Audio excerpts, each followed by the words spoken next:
Gentlemen, it is truly great to be back in the wonderful, beautiful state of Pennsylvania.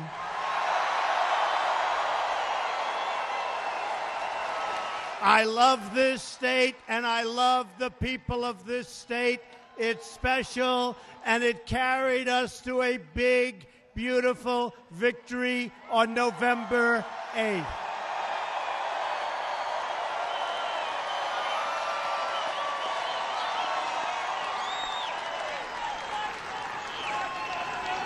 I want to recognize some of our friends that have helped us so much. Congressman Scott Perry, G.T. Thompson, a couple of my originals, Mike Kelly, who I watched on television. He was great. Where's Mike Kelly? Where is Mike Kelly? He's here someplace.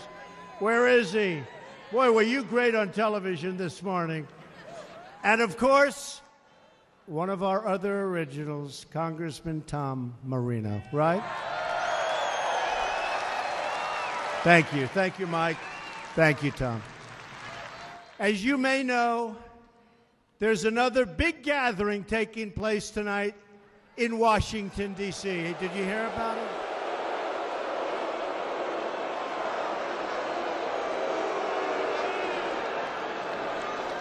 A large group of Hollywood actors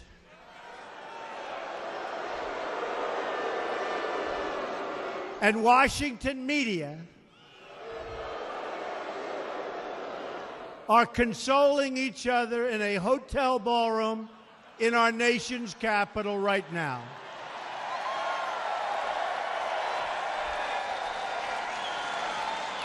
They are gathered together for the White House Correspondents' Dinner without the president.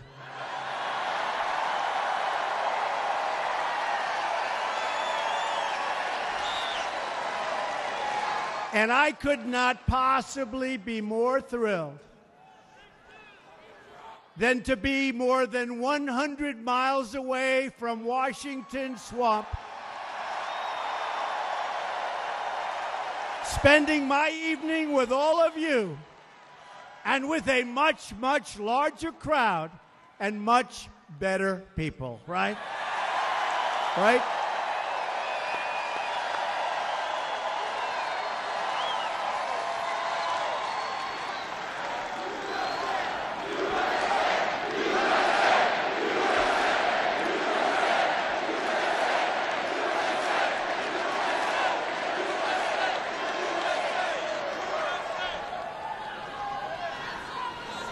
And look at the media back there. They would actually rather be here, I have to tell you.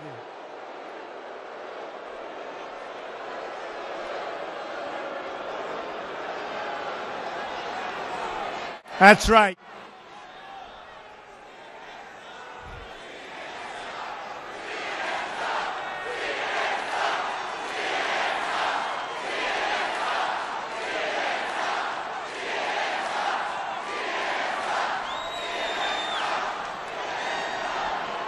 Media outlets like CNN and MSNBC are fake news. Fake news.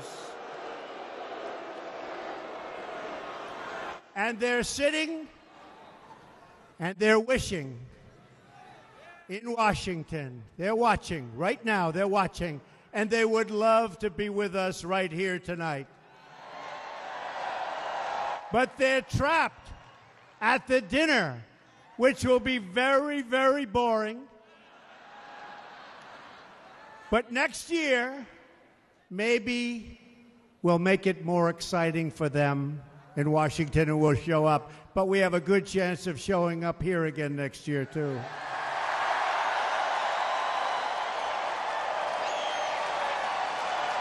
The truth is, there is no place I'd rather be than right here in Pennsylvania to celebrate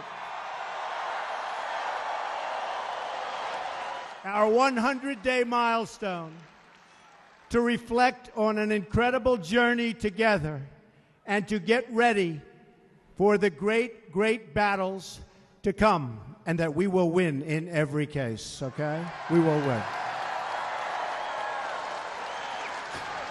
Because make no mistake, we are just beginning in our fight to make America great again. Now, before we talk about my first 100 days, which has been very exciting and very productive, let's rate the media's 100 days. Should we do that? Should we do it?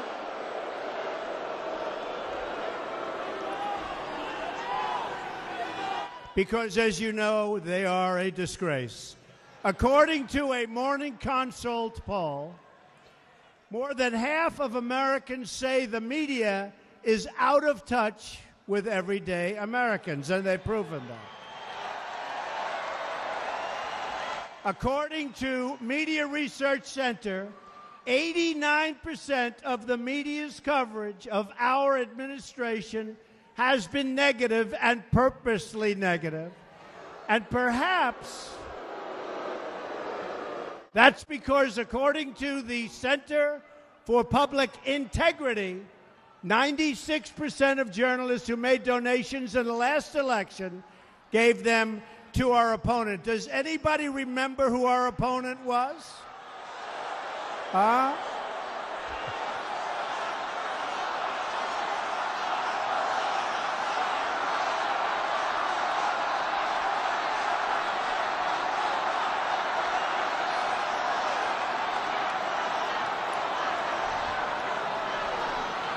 That was some opponent.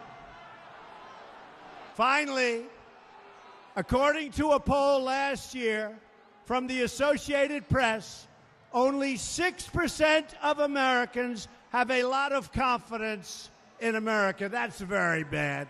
That's much lower than Congress, by the way. But I'll give you an example of something really incredible. That's right. Get them out of here. Get them out.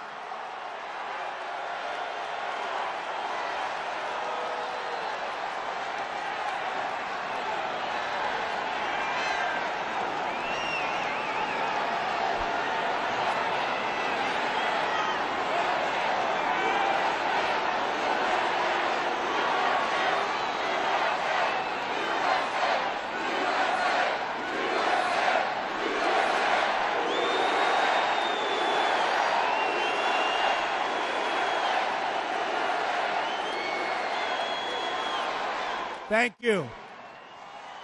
Thank you. Thank you.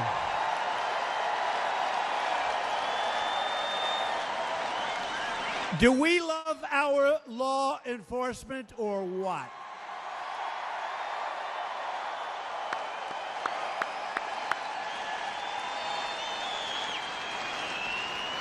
And I want to thank the fire marshals. They have a lot of people standing outside.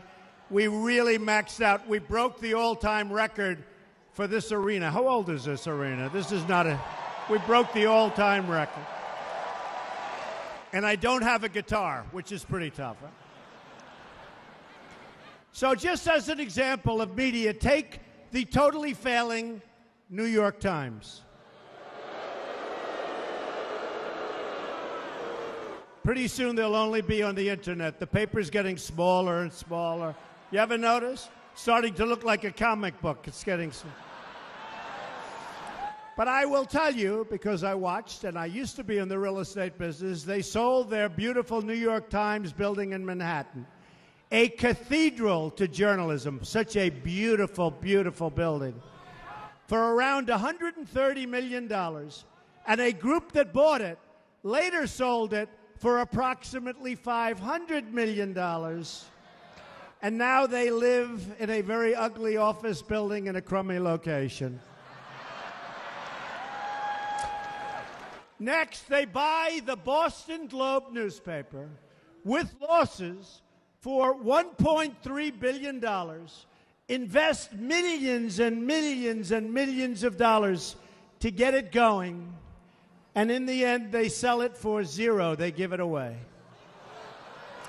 And then they write nasty editorials and op-eds telling me how I should be handling world events and our country. Tell me. But that's what we have. They're incompetent, dishonest people who, after an election, had to apologize because they covered it, us, me, but all of us. They covered it so badly that they felt they were forced to apologize because their predictions were so bad. You remember their predictions? They lost a lot of people because of the way they covered. So here's the story. If the media's job is to be honest and tell the truth, then I think we would all agree the media deserves a very, very big, fat failing grade.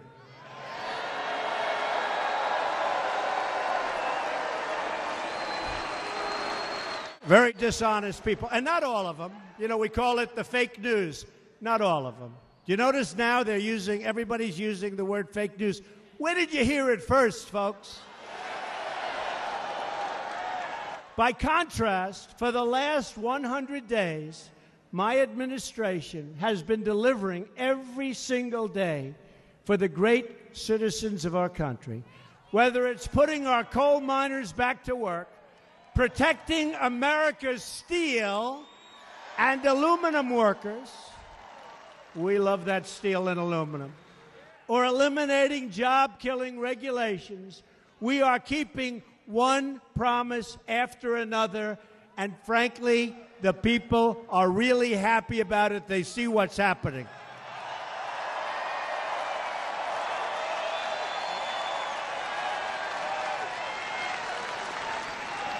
But to understand the historic progress that we've made, we must speak honestly about the situation that we and I inherited.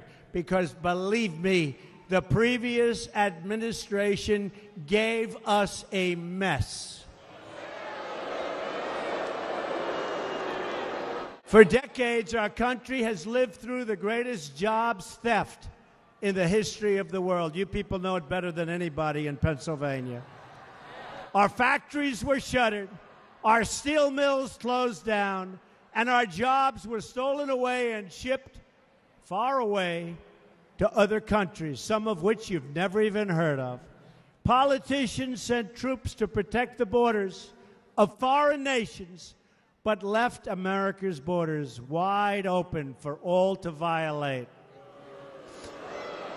We've spent billions and billions of dollars on one global project after another, and yet, as gangs flooded into our country, we couldn't even provide safety for our own people. Our government rushed to join international agreements where the United States pays the costs and bears the burdens, while other countries get the benefit and pay nothing. This includes deals like the one-sided Paris Climate Accord, where the United States pays billions of dollars while China, Russia, and India have contributed and will contribute nothing. Does that remind you of the Iran deal? How about that beauty, right? On top of all of that, it's estimated that full compliance with the agreement could ultimately shrink America's GDP by $2.5 trillion over a 10-year period. That means factories and plants closing all over our country. Here we go again. Not with me, folks.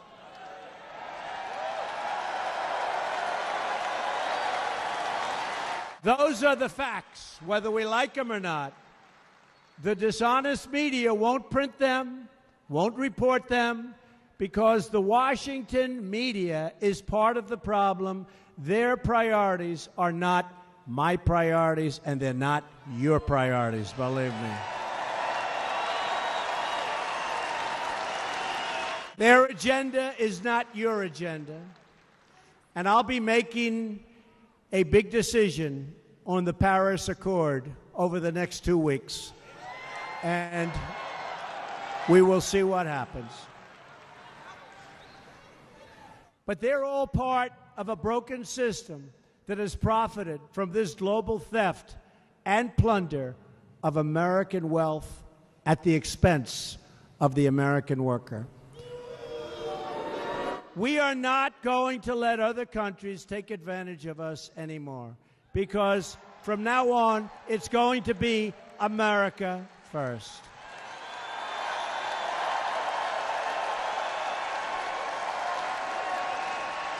And I have to.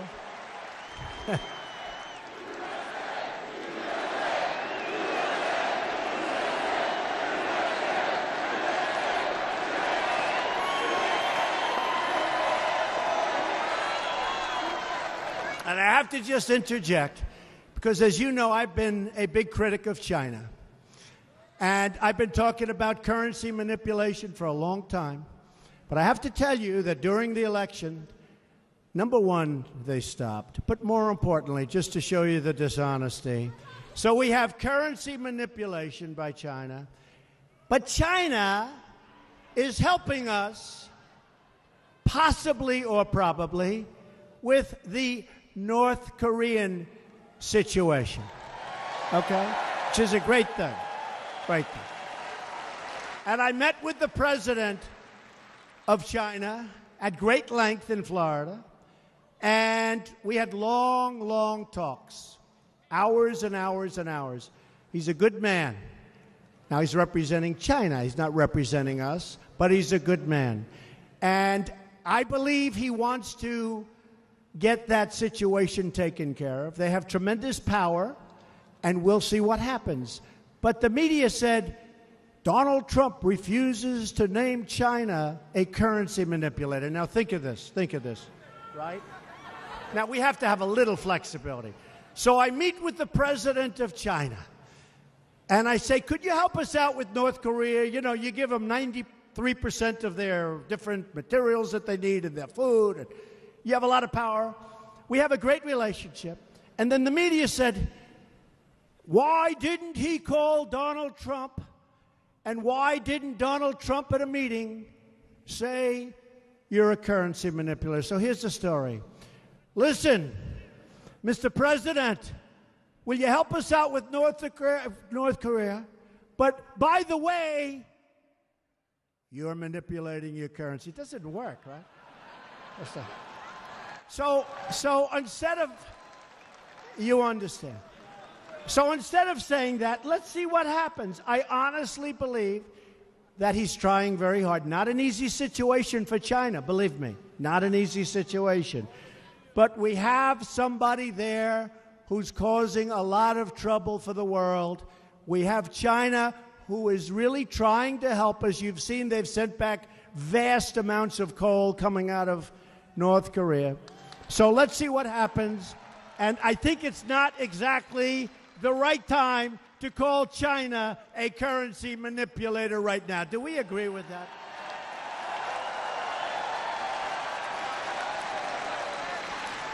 But they never say that. They say, why didn't he do it? So I promised you in my inaugural address 100 days ago that now arrives the hour of action. And we've, believe me, started from day one. And that is what we've delivered. 100 days of action. In fact, those people and others are exhausted. They've never seen anything like that. They've never seen anything like this. We are ending the offshoring and bringing back our beautiful, wonderful, great American jobs. We are eradicating the criminal gangs and cartels that have infiltrated our country. You're reading about them all the time. Some of you have big problems with them. Thank you for that sign. Blacks for Trump. I love that guy. Blacks for Trump. Thank you. Thank you. Thank you, man. That's great. That's really cool. I appreciate it. And we're taking steps to renegotiate or cancel any agreement that fails to protect American interests. Here are just some of our great achievements from the first 100 days. And I will tell you, in addition to that, we have built such strong foundations with the leaders of foreign countries, and we're set to rock. But we have great relationships with Germany and Japan and China and so many others. The UK, such great relationships. That's part of the process. We've appointed and confirmed a brand new justice of the United States Supreme Court.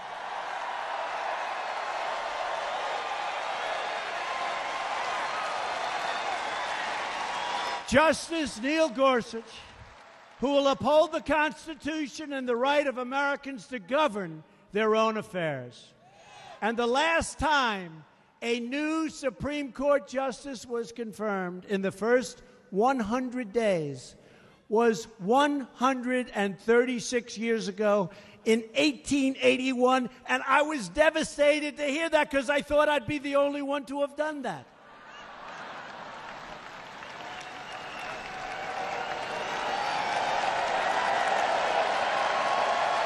A long time ago. To protect our jobs and our economic freedom, I immediately withdrew the United States from the horrible, disastrous, would have been another NAFTA but worse, Trans-Pacific Partnership. That would have taken your jobs in Pennsylvania, that I can tell you. That was a total hoax. The TPP would have been a tremendous disaster for our country, and we are not going to surrender Pennsylvania jobs ever again. We've done that once before. It's not going to happen. We've just launched an investigation into foreign steel dumping and aluminum dumping throughout our country. We are reviewing every single trade deal, and wherever there is cheating, we will take immediate action, and there will be penalties.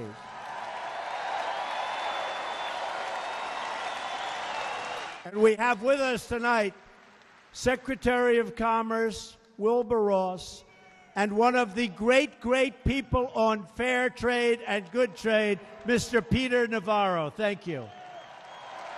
Thank you.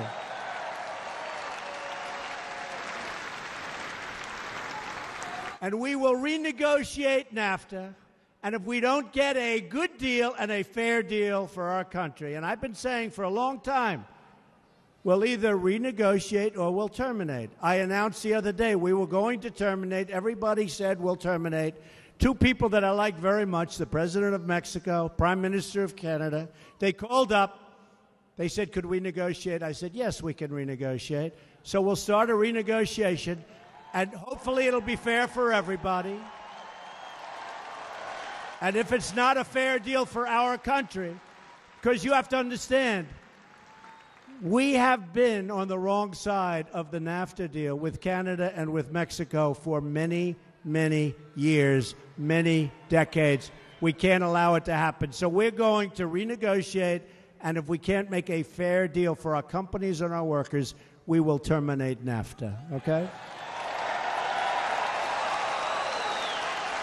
Our directives will put brand new Pennsylvania steel into the spine of America.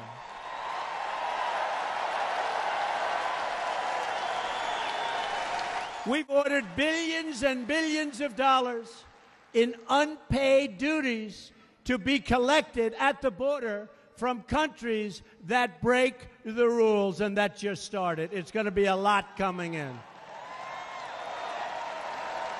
We just want fairness, and I followed through on my promise and issued a new government directive to buy American and hire American.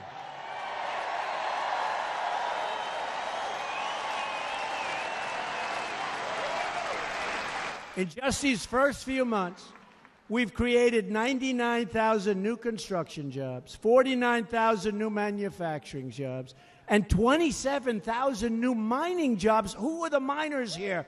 The miners, finally. We're taking care of our miners. We love our miners. And we have over 600,000 new jobs. And by the way, the stock market since our election is through the roof. I believe, from the point of the election, isn't it too bad that the Obama administration gets a lot of credit for those couple of months? But it's all right, because we're doing fine. But they get credit for that because people started going wild with the stock. But I believe we have a record from the time we got elected, from November 8th. We have a record, an all-time record, for the biggest increase in the stock market. So I'm very happy about that. We've removed the shackles on energy exploration imposed by the last administration, lifting the restrictions on the production of oil, shale, and natural gas. And very importantly for Pennsylvania, we have ended the war on beautiful clean coal, and we are putting our great coal miners back to work.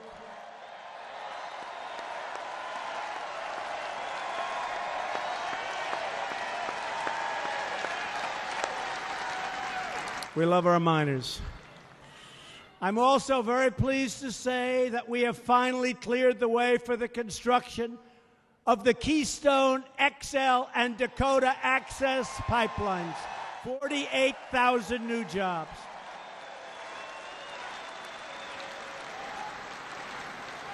They couldn't get their approvals. We got them their approvals in 24 hours, one day.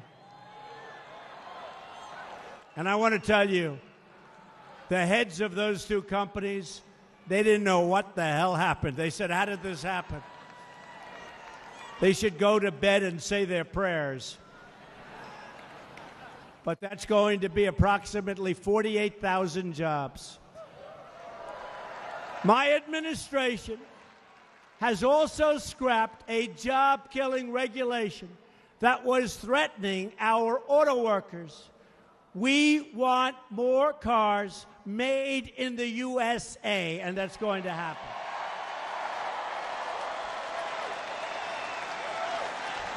We've created a new rule which requires that for every one new regulation, 2 old regulations must be eliminated. And we have signed massive executive orders clearing up the environmental bureaucracy. We're going to have jobs, and you're seeing them already. We've also been very busy on the legislative front, which we have gotten no credit for, and yet I am signing away. I've signed 29 new bills, a record not surpassed since the Truman administration. This includes 13 resolutions to eliminate intrusive federal regulations, the most ever signed in our history. In keeping our promise to our veterans, I've signed legislation to extend veterans' choice. And David, the head of the Veterans Administration, is here with us tonight. David Shulkin. Did an incredible job. And we've increased by 42% the approval for veterans using the Choice program. I've also created an Office of Accountability at the VA. Our message to federal workers is clear. If you fail our veterans, you will be held accountable. First time.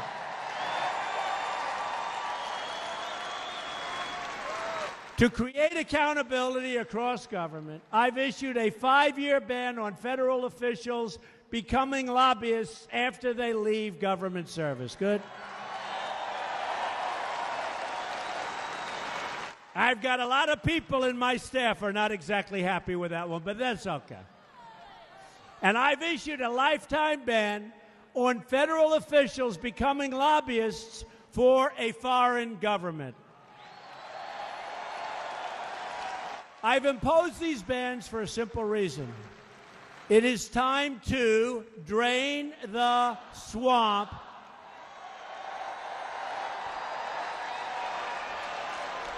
and that's what we're doing in Washington, D.C.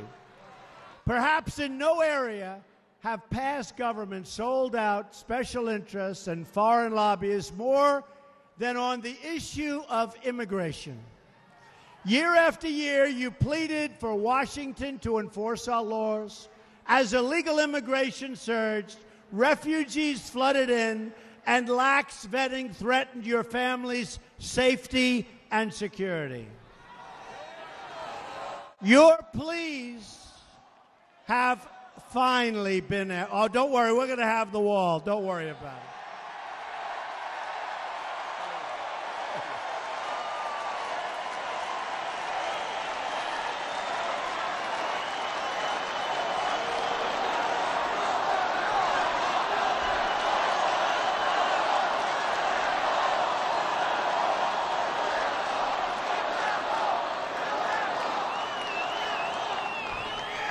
You know, we've done so well at the border, a lot of people are saying, oh, wow, maybe the president doesn't need the wall. We need the wall to stop the drugs and the human trafficking. We need the wall. In just 100 days, we have taken historic steps to secure our border, imposed needed immigration control like you've never seen before. Is that true? And properly screen and vet those seeking admission into our country. They are going to come in because they love our country. We're not taking them otherwise. We are operating on a very simple principle, that our immigration system should put the needs of American workers, American families, American companies, and American citizens first.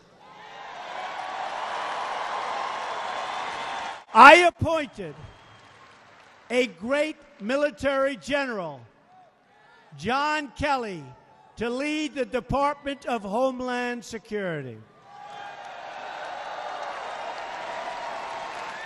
Since my election, we've already achieved an unprecedented 73% reduction in illegal crossings on our southern border. The greatest reduction in the history of our country, and we just started. The world is getting the message. If you try to illegally enter the United States, you will be caught, detained, deported, or put in prison, and it will happen.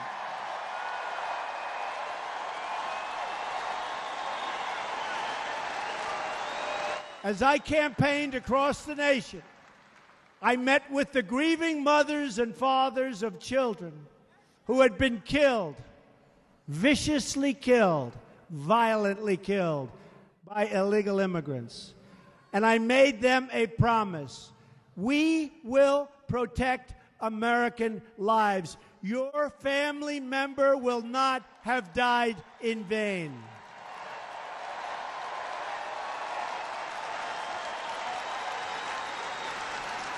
Last week, we opened an office to support the victims of immigration crime called Voice, to make sure that no American victim is ever again ignored by their government. Not going to happen anymore.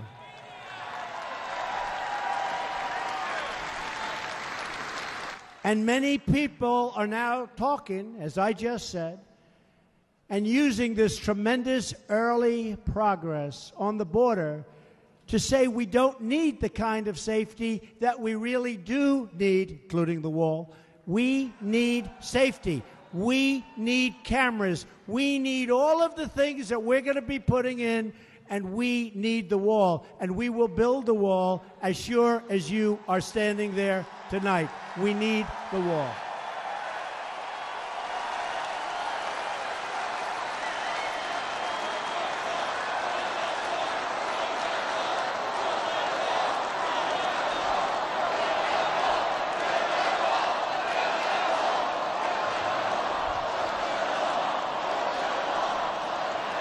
We'll build the wall, folks. Don't even worry about it. Go to sleep. Go home, go to sleep. Rest assured. That's the final thing. We need it. We need it. And if the Democrats knew what the hell they were doing, they'd approve it so easy, because we want to stop crime in our country. Obviously, they don't mind illegals coming in. They don't mind drugs pouring in. They don't mind, excuse me, MS-13 coming in. We're getting them all out of here. Members of Congress who will be voting on border security have a simple choice. They can either vote to help drug cartels and criminal aliens trying to enter the United States, like, frankly, the Democrats are doing, or they can vote to help American citizens and American families be safe. That's the choice. Who do you want to represent you? Unfortunately, Democrats in Congress have no leadership. They're rudderless. Senator Schumer is a bad leader.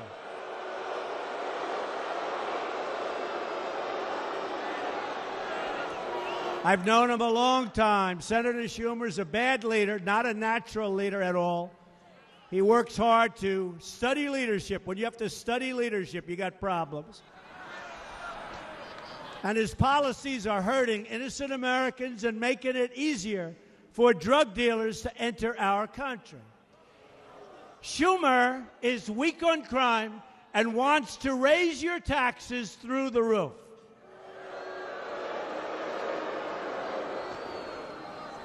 He is a poor leader, known him a long time, and he's leading the Democrats to doom.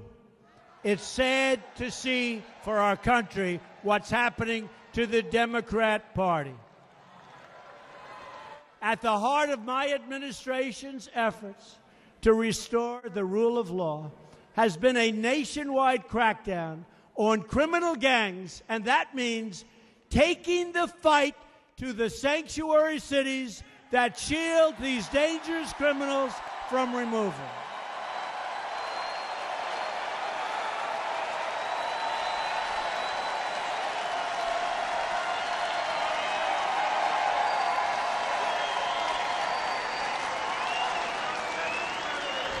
The last very weak administration allowed thousands and thousands of gang members to cross our borders and enter into our communities where they wreaked havoc on our citizens. As you know, the bloodthirsty cartel known as MS-13 has infiltrated our schools, threatening innocent children. We've seen the horrible assaults and many killings all over Long Island, where I grew up. We have seen the vicious spread of transnational gangs into all 50 states and the human suffering they bring with them. I've been with the parents. I've seen the parents. It's devastation.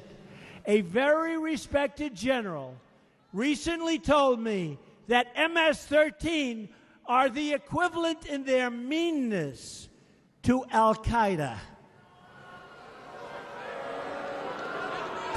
My administration will not rest until we have dismantled these violent gangs, and we're doing it rapidly, and we're sending them the hell out of our country. We're sending them back home where they belong.